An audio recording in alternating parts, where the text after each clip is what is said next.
Welcome everyone. I'm Maria Marshall. I'm the director of the North Central Regional Center for Rural Development, the NCRCRD. So welcome to our webinar series. We have a webinar about every month. Our next webinar will be June 26th. We're just talking about the NACDEP, and I'm sure Dr. Michael Wilcox, who's the associate director, will remind you as he logs off the webinar. But I wanted to say welcome to everybody, to introduce Dr. Zuzana Bednarikova, who's our research and extension specialist for the NCRCRD, and will be facilitating our webinar for today.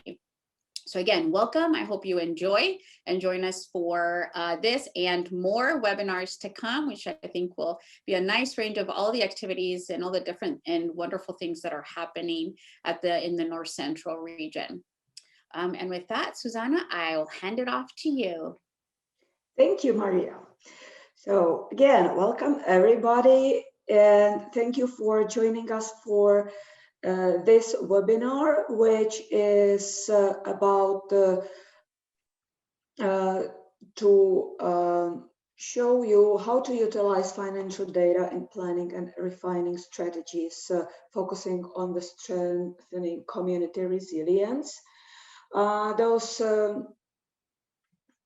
data are partially results from an ongoing research project. I will tell you more, or our presenter will tell you more about the project, but this is a project funded by the National Science Foundation and is focused on rural communities in Iowa. And the session will be presented by Dr. Biswa, an associate professor and extension specialist with Iowa State University, and Dr. Kimberly Zarecor, a professor of architecture with Iowa State University. I also received a short bios of our two excellent presenters, so it's my honor to say a few words about them. Dr. Zarecor, as I said, is a professor of architecture and two-time Fulbright recipient and an internationally recognized expert on post-war architecture in Eastern Europe. She is the author of Manufacturing a Socialist Modernity, Housing in Czechoslovakia after the Second World War.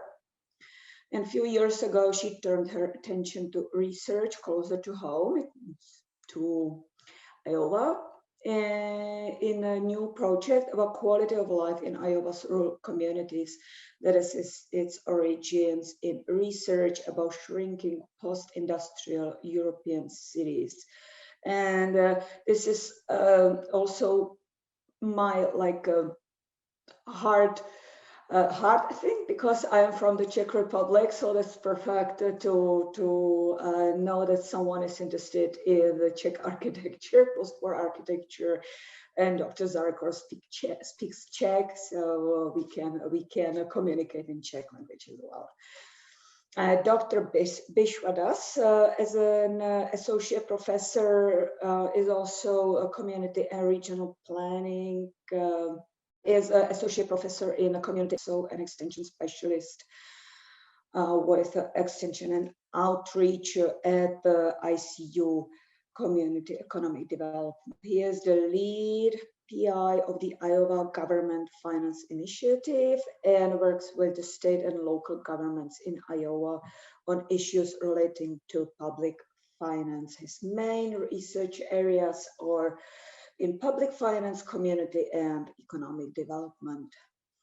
And with that, I will give the floor to Kimberly to introduce the project that she is leading, and the results of this project will be also part of today's presentation.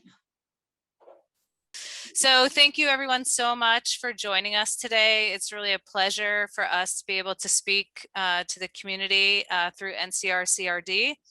And as Zuzana mentioned, The presentation today will have two parts. I'm going to start by introducing our Rural Shrink Smart initiative and just giving an overview of what this project is about.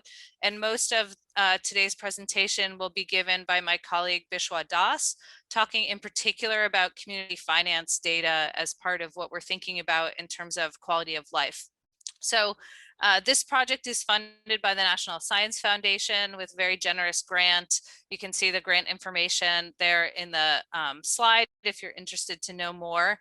And let's get started. So this project uses a database that we have of quality of life data that Iowa State University has been collecting since 1994. It's called the Iowa Small Town Poll. Some of you may be familiar with this poll, and the USDA has been funding this data collection, and we built our NSF grant on this data as a foundation for looking at community transformation over time. So our project asks the question about what is the effect of population loss on quality of life.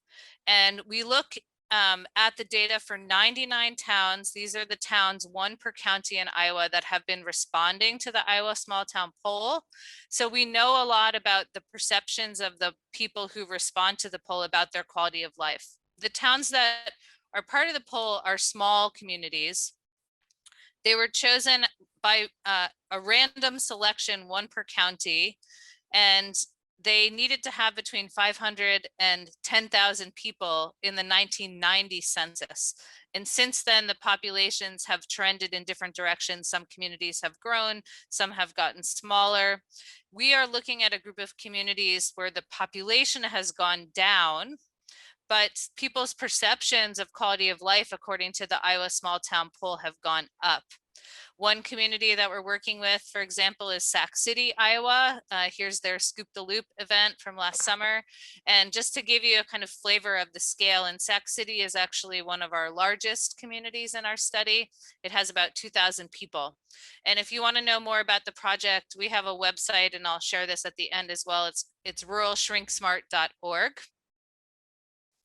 So as Susanna mentioned, I'm actually in my previous research life an expert on Eastern Europe and interested in her home country of the Czech Republic. And we actually built the research question for our project from a project that involved a city called Ostrava in the Czech Republic. And Ostrava is a city that I've lived in and studied a lot. It's a post-industrial, post-socialist city. And it was part of something called the Shrink Smart project that was based in Germany about 10 years ago now. So what we wanted to do in our research about rural communities was ask this question: is the concept of smart shrinkage useful for small rural communities as well as post-industrial cities? And we started with a pilot study back in 2017 to try to answer this question. Currently, on the bigger projects, so there was a small grant, I'll say more about that in a moment, and now I have a big team who works with me on this project, including myself and faculty in sociology, Biswa, who's here to speak, from community and regional planning, and he's an extension community development specialist. We have 3 statisticians on our project from Lincoln in Nebraska and 2 from Iowa State. We have a community arts specialist, who, Jennifer Drinkwater. We have a curriculum designer from our industrial design department at Iowa State. And also the research director of the Iowa League of Cities is an important partner for us. And the League is one of our official partners that gets a part of the grant money in this this stage of the research. So we work with what we call new paradigms in this context, because we don't want to try to fix the problem of shrinking rural communities. So in our project, we propose that the shrinkage of rural populations in states such as Iowa can't be fixed in most places, because all of these towns, and Iowa has 941 towns right now, they grew to serve a 19th century agricultural economy. And our project starts from the premise that communities should accept and manage the shrinkage. So we're interested to know about how communities are responding and adapting to the changes, and to learn from communities who are doing better than expected. So places where the population loss is not having a negative effect on quality of life. Oops. Oops, sorry. So here is a diagram of the project, and I'm not going to spend too much time to explain it, but I thought I'd include it as helpful to just say kind of the steps in the project. So we started in 2017. We got a little bit of research money, and we used that to do interviews. We used that to do data analysis, and we established that in fact there were a small group of communities in Iowa that were following this process of rural smart shrinkage. And as the population went down, they were seeing improvements to their quality of life. So we went back to the National Science Foundation last year and wrote a proposal to them to develop educational resources and also data-driven tools to help these rural communities shrink smart. And so we were going to study the ones that are doing it well, and we're trying to help a larger group of communities. And we're defining this as the process of adapting to population loss while also protecting quality of life and community services. And we work with the Iowa League of Cities and centers like NCRCRD so that the resources and the tools can be shared broadly to the public. And this webinar is a great chance for us to do that. So in this phase of the project, we are working more closely with a group of communities. We're calling this project a community of communities. It's a mentor-mentee program to bring 7 communities, that's the target we have right now, into a relationship over the next few years with us and with each other. We will be visiting the communities. We will do online work with them. We're going to do interviews. We're going to work with data, and we're going to have them help us develop a curriculum and also data-driven tools that we can share broadly. So the goal in the end of the Rural Shrink Smart initiative is to broadly disseminate the strategies through a curriculum and the tools that use data science. And this is what Biswa is going to be talking about. So a few examples of projects that have worked in some of the towns that we've studied, just to give you a kind of a sense of what we see as positive aspects of rural smart shrinkage. Community support for services like a daycare center, new medical clinic. We see a lot of interesting things happening at the local libraries, including after school programming. There's also strong philanthropy and community organizations. And we see very active community organizations that are collaborating on and sometimes replacing programs that used to be funded by the community government, so the town or the city, and now are funded through private philanthropy. Things like music nights, films in the park, sports leagues, and improvements to facilities. We also see communities that use private dollars as matching dollars for grant applications. So they fundraise locally to have a pot of money that they can use to match external grant money.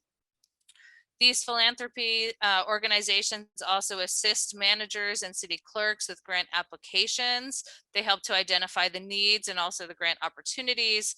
And we see very active social media like Facebook in several of our communities, and they post every day. There's always something going on. So these are things that we're watching as signs of the community that's really engaged through their social networks, that have a strong social capital, building potential, and that just we're really interested in how the people relate to each other in these towns. In particular, right now we're working with Sac City, Elma, Bancroft, Corning, Everly, and there's 2 more that I should be confirming soon. And Sac City and Elma have been with us since the pilot study, and the new 3 are coming on now, and 2 more new ones as well. So it's an interesting moment for us. We're getting to know some new communities. So fine, this is my last slide. So this is our website if you just want to know more about the research project. This is my name, Kimberly Zarecor. We welcome any questions at the end about the research, but the focus for today is really Biswa's work with community finance data. So I'm going to stop sharing my screen. Great. So Biswa, you're up. Okay. This looks okay. Yes, perfect. Thanks, Kimberly, for introducing the project. Like Susanna mentioned, my name is Biswa. I've been here at Iowa State for about 9 years now. I'm an ag economist by training, but I'm in the planning department. I'm also part of Iowa State Extension, Community and Economic Development. Spent most part of the 9 years working on a local government outreach program through Iowa State Extension. It's called the Iowa Government Finance Initiative. So a couple of years back, Kimberly, me and Kimberly actually sit on the same floor. She's my neighbor. So I knew she was working on a funded project through NSF, and so she stopped by to share with me about some of the work they have done through the planning grant through NSF, and that they were planning to expand the project. And her thinking was that some of the work that I had been doing through extension with local governments in Iowa would be a valuable component. And so that was how we both came together to work as part of this team. And so as part of this webinar, what we thought would be a good idea was to talk a little bit about the outreach program that I've been working on at Iowa State for about 8 to 9 years now. And then, of course, try to talk a little bit about how we are trying to integrate this into the Shrink Smart project that Kimberly talked about.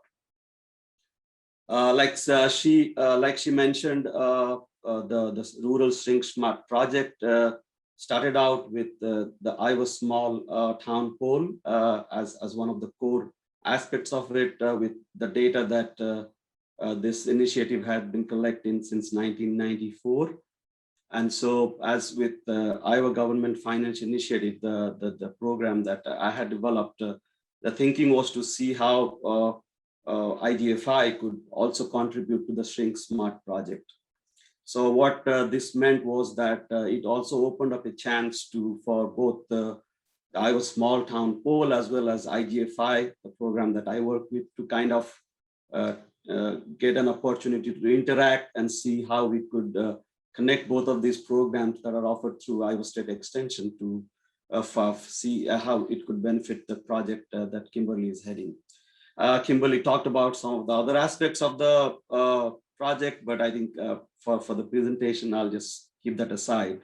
So primarily, I'll be spending time talking about the Iowa Government Finance Initiative, some of the challenges we had to get this program started, where we are right now, how our communities throughout Iowa are benefiting as part of the effort we have put in, and then of course try to talk a little bit about ways to integrate this with the larger project.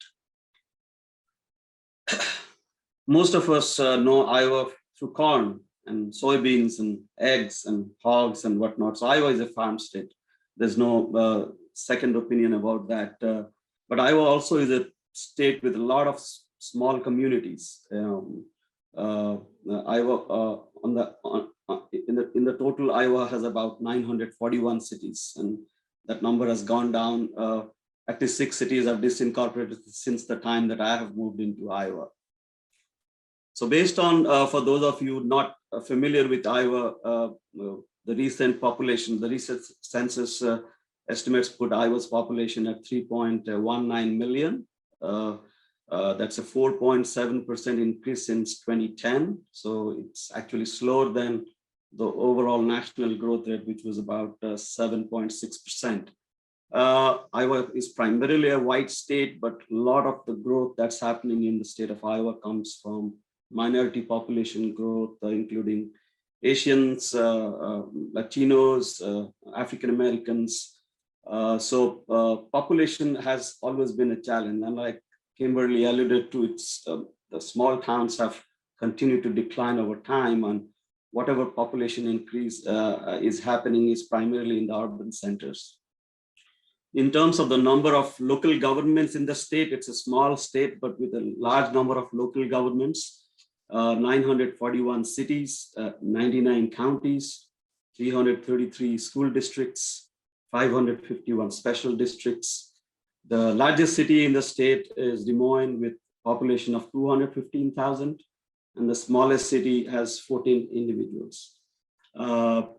Just to give you a sense of how many small towns there are, about 500 cities in the state of the 941 have less than 500 people. And more than 100 actually have population less than 100. So we are a small state with a lot of small towns. And so the emphasis of the project on small towns is certainly a good emphasis on trying to see how small towns can continue to provide a good, continue to be good places to live.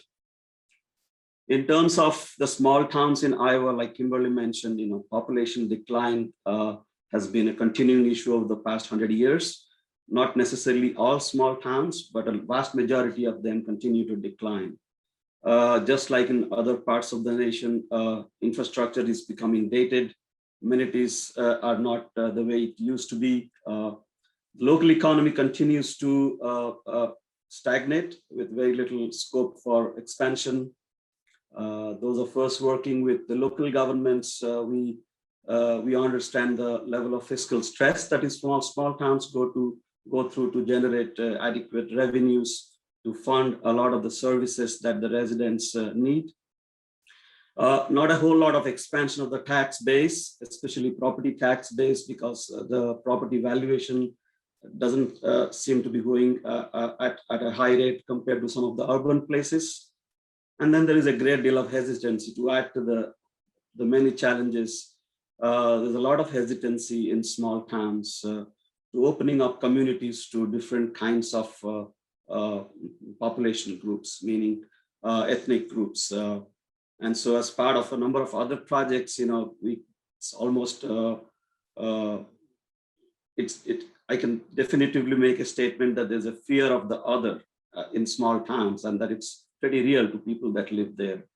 So we do a lot of work with, as part of extension, with small and rural communities, and that's how basically the Iowa Government Finance Initiative was started in 2013, with an emphasis that small towns in Iowa needed some assistance in understanding their financial situation. At that extension was well positioned to do that.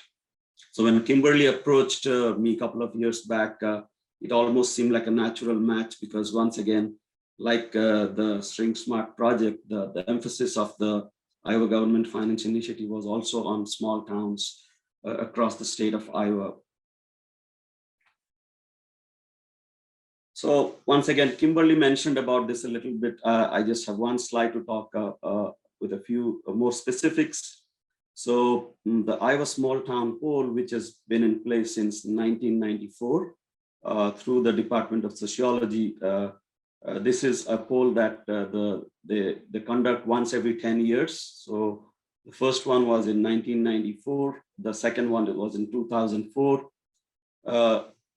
The third one is in 2014, and David Peters, who is the professor who is managing it now, actually got funding from NSF to do one more round of polling this past year. So there have been 4 surveys conducted in these 99 towns, one each in every county of the state, to understand people's perception of how they feel about the quality of life.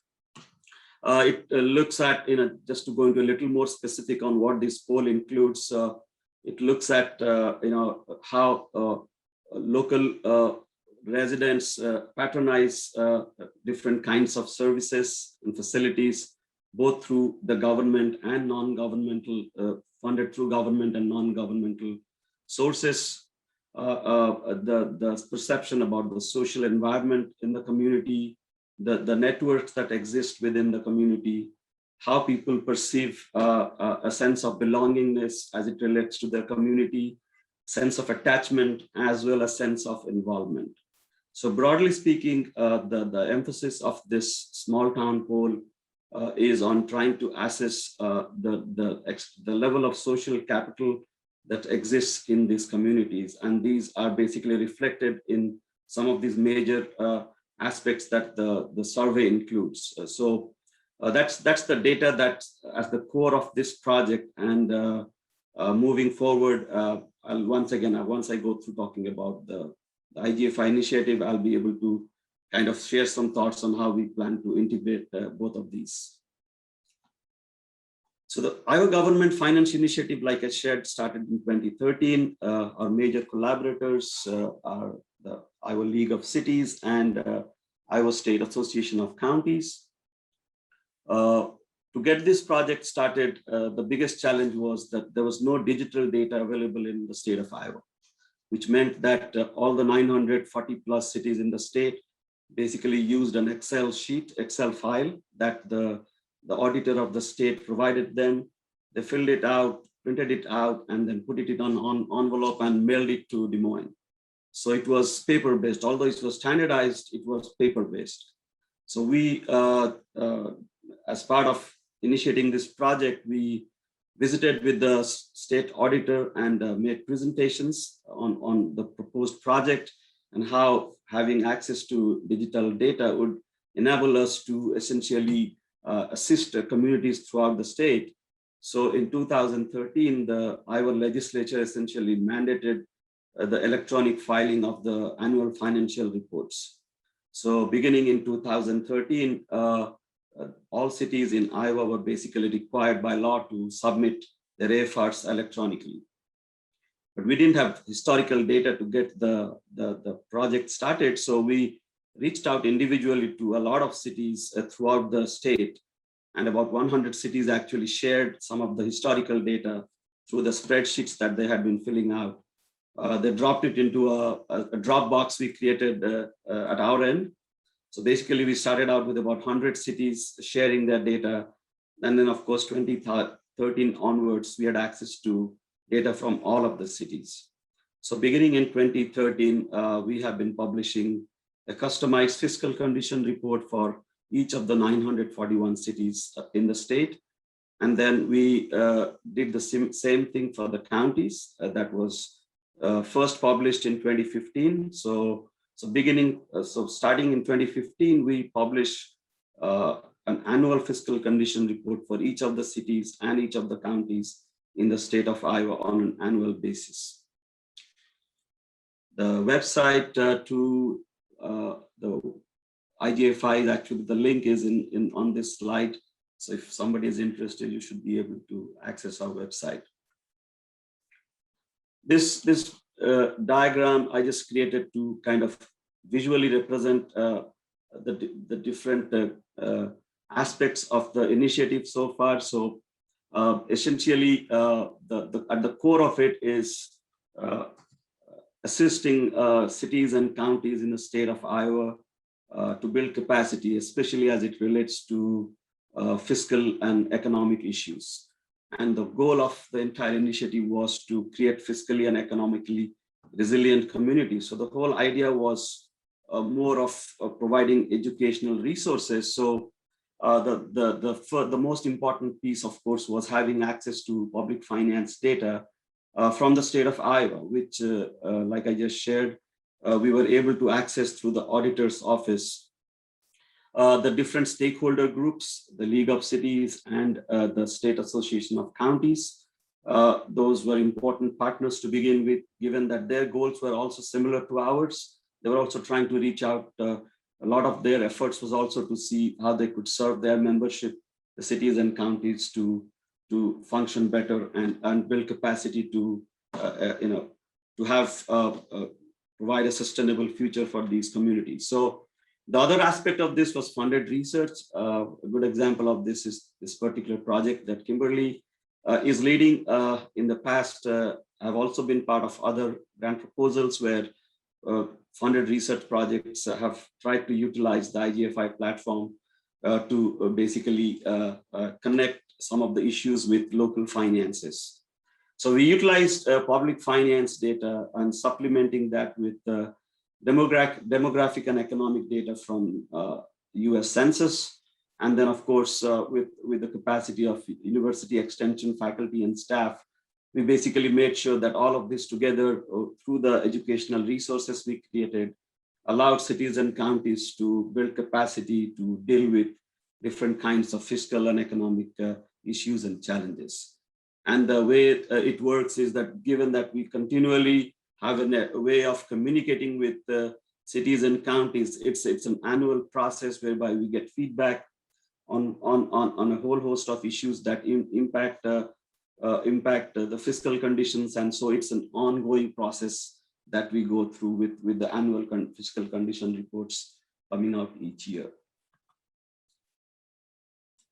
One of the main aspects of the initiative was, it was twofold basically. One was try to look at finances more from a short-term perspective, meaning operational, in the operational sense that a lot of the revenues that are generated and expenditures that need to be made on an ongoing basis. So the reports that we created provided a short-term perspective. We also went a step further to examine long-term capital investments through a debt analysis report that we have to essentially provide cities a sense of how they were performing as it relates to making those long-term investments in the community infrastructure. In terms of the way the reports are created, we simply not just look at public finance data, but like I shared, we supplemented with a lot of additional data that provide a sense of the community characteristics, growth trajectory in terms of demographics and economics. So what it does is basically allows cities to not just look at data in isolation, but also to examine that in the context of the changes that are happening at the community level. So in many ways, the reports that we publish actually connect the financial data to the context, meaning the changes happening at the community level. And then, of course, the Shrink Smart communities that we are working with are actually good examples of trying to connect some of the financial indicators we have to a lot of the ways that the Iowa Small Town Poll actually publishes on the perception people have on a variety of services that the local governments provide. These are the reports that we put out. So we have the city reports, the county reports, and then we have the debt analysis reports for the cities.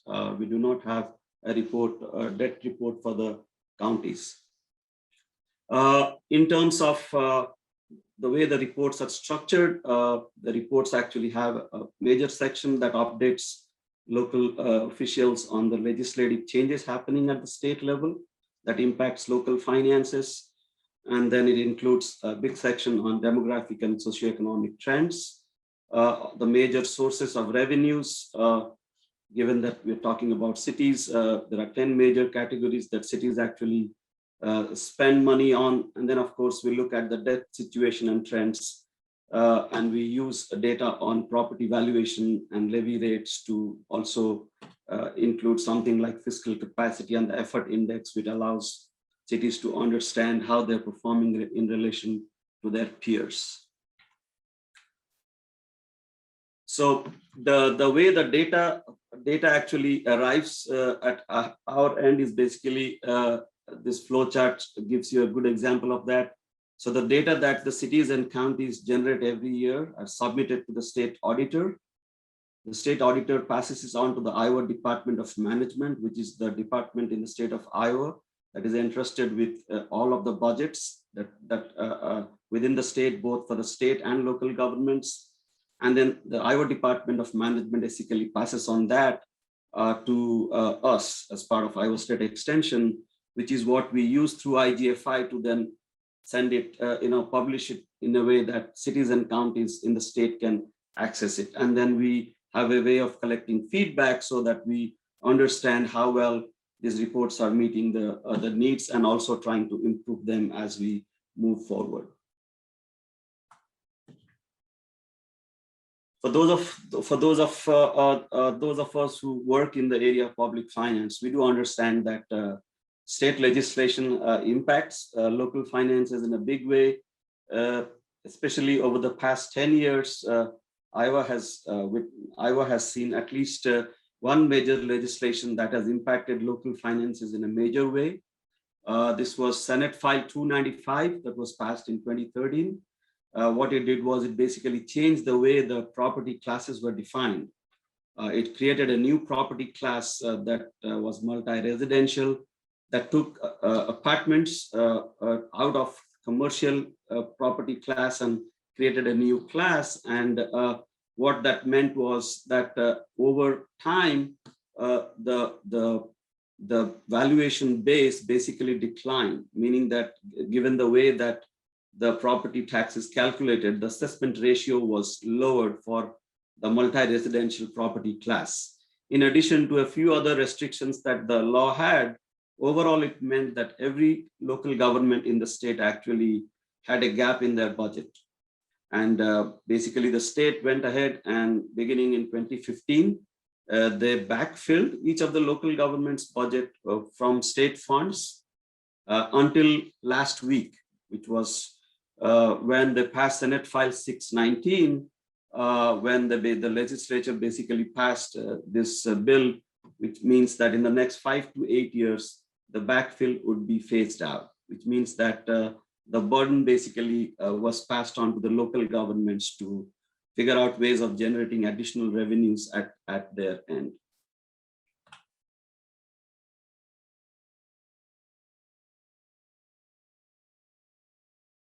I'm going to skip this slide. I'm running short of time. So I'll just give a few examples of some of the indicators that we have created through the initiative. What you are seeing here is from the debt analysis report that we published for all of the cities. What you're looking at is basically 4 years of data where a city can get a sense of how much of their debt capacity they have used, how much of their debt capacity is left that can be used for future borrowings, and then that can be compared with some of their peers. So just to look at the last two columns here, and this is for one of our shrink smart cities. It's a small town of, I think, 700 people. So this small town has a debt capacity of about $1.3 million, of which in 2017, they had utilized $1.27 million, which means that they only had $291,000 to make additional borrowings. Comparing that with their peers, which is a peer group with cities of similar size, the average basically tells us that around $765,000 was the outstanding debt for cities that were similar to Bancroft, and that they had on an average about $2 million worth of capacity on the average to make additional borrowings. So once again, this is one way that we have used the data to create visualizations that helps local governments to get a sense of not just where they are, but in relation to their peers, how do they stack up? This is once again from the debt report, looking at the percentage of their total expenses that go towards servicing debt. So once again, this is for the city of Bancroft. As you can see on the left here, the city of Bancroft basically spends about 6% of their total operating revenues in servicing debt. It's a little lower than their peer city average, which is about 10%. Similarly, here on the right, you can see this is basically the general obligation bonds per capita estimate. The city had about $605 in 2016 through its geo bonds, which declined to $152 in 2017. Once again, this also has a peer city group average, but the reason we don't see anything is those numbers are extremely small, given that these are cities that are less than 1,000 in population. This table is, once again, this is something that is from a fiscal capacity and effort index that we have created to allow cities to understand their property tax valuation base, as well as the levy rates that they have to raise revenues. So in trying to do this, we split up the 941 cities into 6 categories. The table that you are seeing includes cities that are between 2,500 to 10,000 in population. And I'm not going through all of these, just to highlight what the whole exercise was about. It was essentially trying to index each group at 100, and if a city's capacity, fiscal capacity was less than 100, all it meant was that relative to the group, the per capita valuation or the base that was available to generate property taxes was relatively lower. And the effort index, which was calculated using the levy rates, once again indexed to 100 for the group. If it was greater than 100, it simply meant that the levy rate for the city was relatively higher compared to the group. What this does is basically gives cities a sense of the willingness of residents to their appetite for additional tax increases. As you can see through the list here, there are some cities which have significantly higher effort index, which means that their levy rates for the city are actually significantly higher compared to some of their peers. So how have cities been using the information? Like I said at the beginning, most of our audiences are small towns because larger municipalities usually tend to have adequate capacity within to make sense of a lot of their financial data. So a lot of our audience are basically small rural communities. It's heartening to see that a lot of these reports that we put out are used at city council meetings, used by both elected and appointed officials. A lot of our reports actually are used when small towns actually apply for grants. These are utilized when cities are actually in their planning efforts, especially working on comprehensive plans. Cities working to issue geo bonds or revenue bonds. The bond attorneys utilize the reports. It's helpful during the budgeting process in capital improvement planning, understanding the debt situation, and also in different kinds of economic development projects that they work on. So the reports we put out are basically treated as an unbiased reference on a community's economic and fiscal situation. And so that's certainly helpful. A lot of other extension programs within Iowa State use it as well.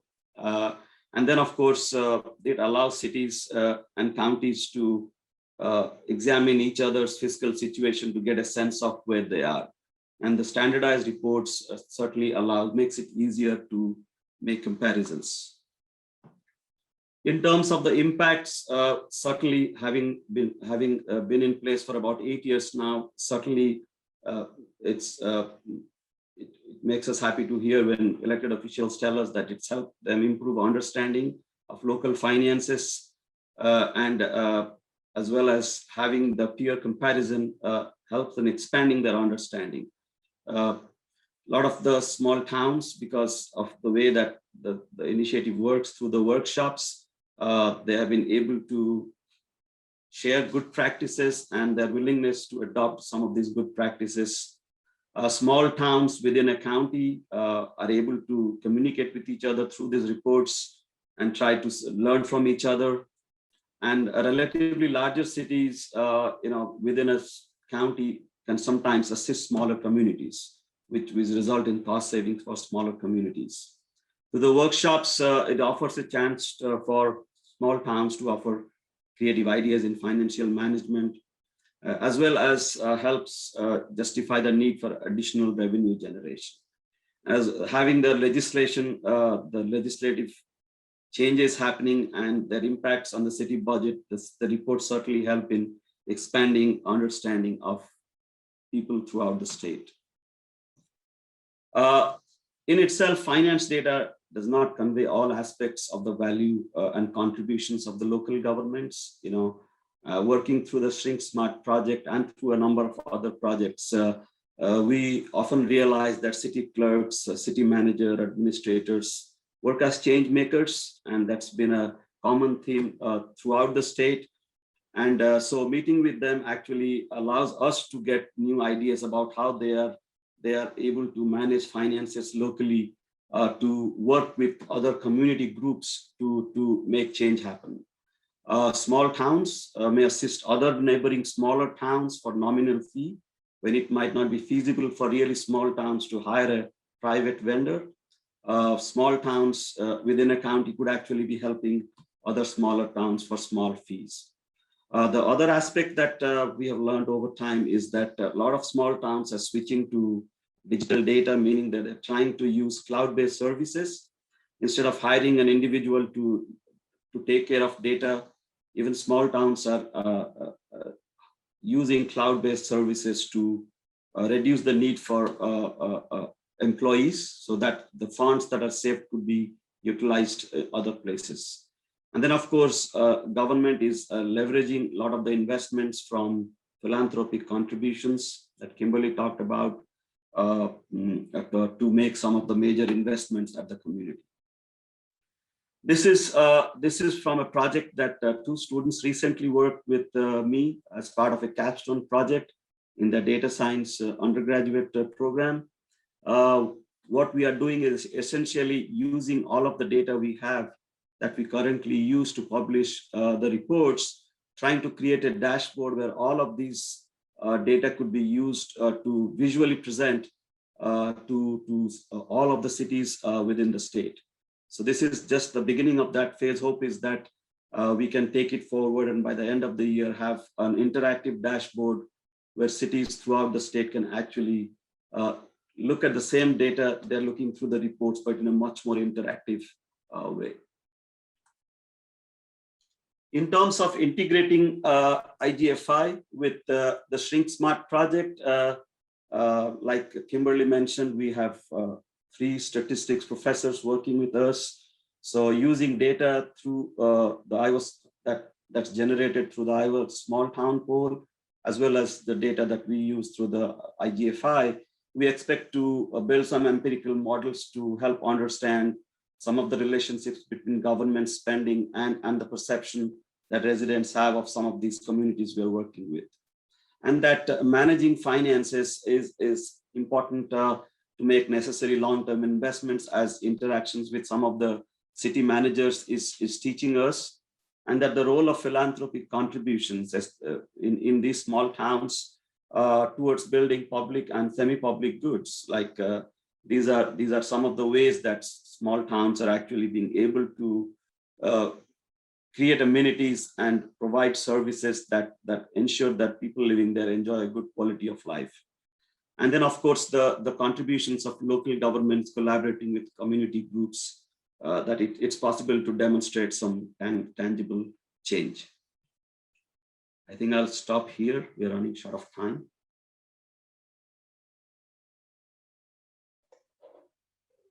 Thank you very much, Biswa and Kimberly, for your presentations. It was very interesting, very helpful, and very useful. Now we have a couple of minutes for questions. So if someone has a question, please feel free to ask or use chat to write the question.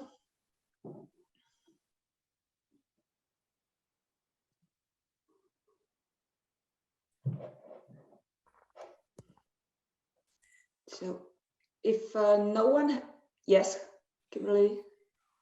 Oh, I was going to say, I wanted to ask Biswa if he could say a little bit about from 2013 till now, how you see the difference now that the reporting is all standardized. Can you just say sort of your reflection as somebody involved with this about what is different about the fiscal conditions and the management, and, you know, not just in an individual sense, but do you feel somehow that this work has really changed the conversation around fiscal management? It's certainly heartening to know that that these reports that we put out are used as reference when city council members meet, and that anytime there's a project that happens at a community level, that these reports become a point of reference as well. So this was not the case prior to 2013, and so in putting out these reports in a standardized format, it has certainly allowed to include financial data into the discussion, which was earlier not possible. So that certainly has been one big change that we observe. And also some of the other extension programs within Iowa State here utilize that in the work that they do as well. So trying to see that the reports actually have an audience, and that they that local officials see the value, that certainly is a big change from where we started in 2013. I think for me, knowing that they ended the backfill last week, it Yeah. still points out to me at least that they're not really using the data to in positive decision making, right? Because the fiscal reports would tell you that these towns can't afford to lose the backfill, you know, that there's not a lot of money floating around in their budgets that they can just shift over to take care of the missing money.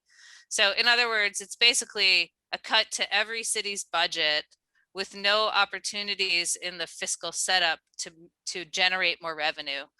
And it seems that the IGFI reports would tell people that, you know, that it would be very clear that the report helps you see why the backfill has been necessary and should stay. Not just cities, it also impacts school districts, counties. So every local layer of local government moving forward will be impacted by the backfill. But to that point, I think cities were actually planning all along. They knew that someday this backfill would go away. So they had been almost treating as if the backfill was not there as they move forward year after year. So in conversations with city finance folks, they almost say they know someday it would go away. It just happened last week. But over the past 7 to 8 years now, you know, they have been waiting for this time when it would go away. So they have been kind of carefully planning for it. So that sounds great. I have a question for Kimberly regarding the project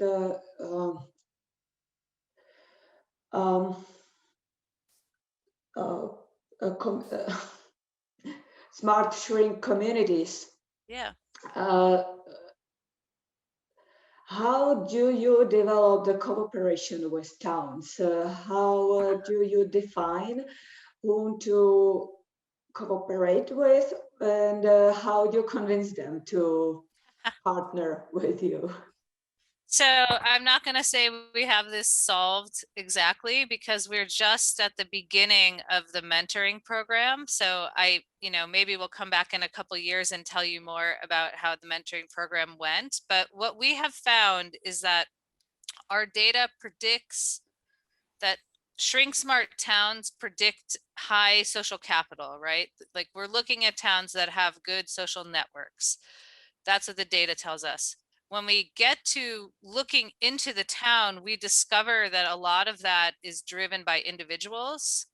And in each community, we have found a handful of people who are really personally dedicated to the quality of life in their community, whether they're new residents or they're multi-generational family that's lived in town. There are these change agents, or what sometimes we call local champions, in each of those contexts. And they are really excited when we reach out. So, you know, we have a new town, Corning, that's going to come into the project. It's the county seat, I think, of Adams County. I'm probably going to get that wrong, but it's out in southwest Iowa. And when I reached out to them, their response was, you know, thank you so much for being willing to work with Corning. You know, these small towns don't get a lot of, not a lot of people show up and offer things to them. In our case, there's no cost to participate. We need some of their time, but they don't have to pay to be part of the project. It's the opposite. We have resources to cover their travel, to cover food when we go to visit. We're going to be able to give small grants to the communities out of the grant money as well in the end. And so like a kind of stipend for participation. So every community that we've reached out to so far has responded positively. We're still working on details with a few, but we ask for maybe 4 to 5 core people in the community to be our contact group. And they require a higher level of contact with us, you know, once a month, maybe a few times a year, we're going to go visit. Some are already developing a more consistent contact with us.